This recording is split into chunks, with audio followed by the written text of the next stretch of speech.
Today, we will be discussing the bullseye snakehead and how its invasive presence is affecting South Florida. The bullseye snakehead is an air-breathing, torpedo-shaped fish with a toothy mouth and a flat head.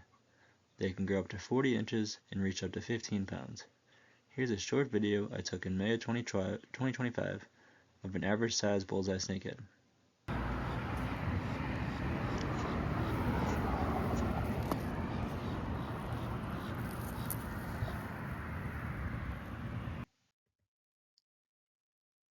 The bullseye snakehead is native throughout southern Asia and was introduced in South Florida in the early 2000s. As they started off as fish tank pets, they slowly were released into South Florida canals. According to a risk assessment from the United States Geological Survey, the bullseye snakehead can exist in temperate to tropical conditions, making it easier for the fish to continue to spread across Florida.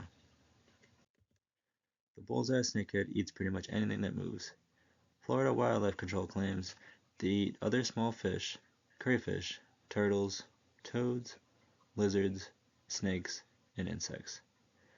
The bullseye snakehead attracts fishermen of South Florida because they are colorful, strong, and really aggressive, which provides an exciting fishing experience.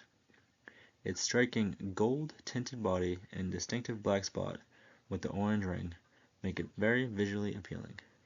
Anglers prize the fierce fight these fish put up with, which offers a thrilling challenge. One of the reasons why the snakehead stands out from other species is its ability to survive in harsh environments. Hans Schollenberger, in a study at Penn State, says snakeheads are able to survive up to 4 days outside of water. Since they breathe air, they are able to survive in just about any environment. This is useful because South Florida usually goes through a few droughts every year. In these situations, native species such as largemouth bass struggle to survive due to the lack of oxygen in the water. On the other hand, snakeheads have no problem.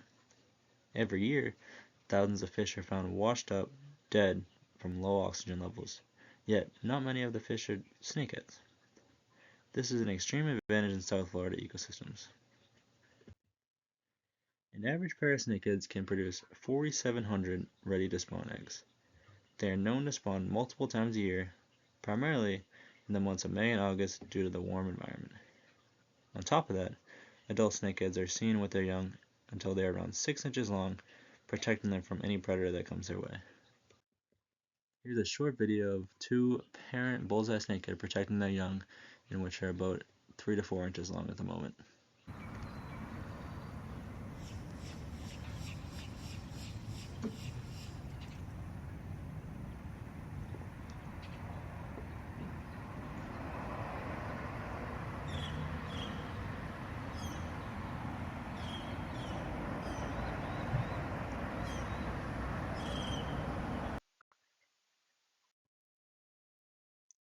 Not only is the population increasing yearly, but the geographic range of these fish is growing rapidly.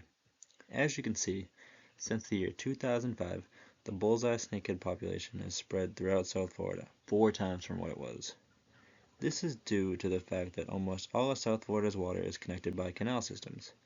At this pace, they will continue to spread and potentially reach the Florida Everglades, which is a disaster waiting to happen due to the fact that it's home to many of Florida's native species such as Florida gar, bowfin, largemouth bass, and many more.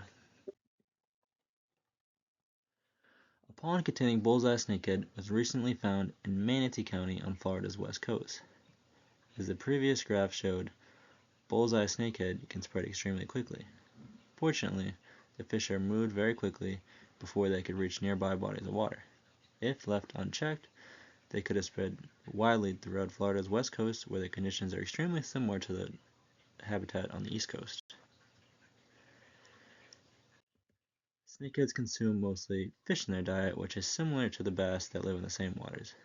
The snakehead can consume prey as large as 1/3 of their body weight, showing how easily they could take over an ecosystem and threaten native fish populations.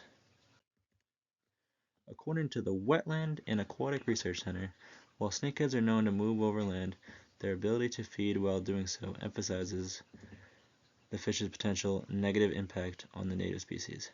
This is a type of behavior that has never been seen in South Florida. It's a new way of hunting that could lower native animals that live on the water's edge.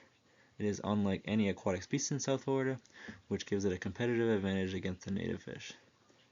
With the warmer climate, it is feared that these fish will not only spread to the Everglades, but will continue to spread north.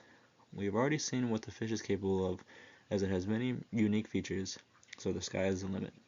They will continue to wipe out native fish species if they continue to spread like they currently are.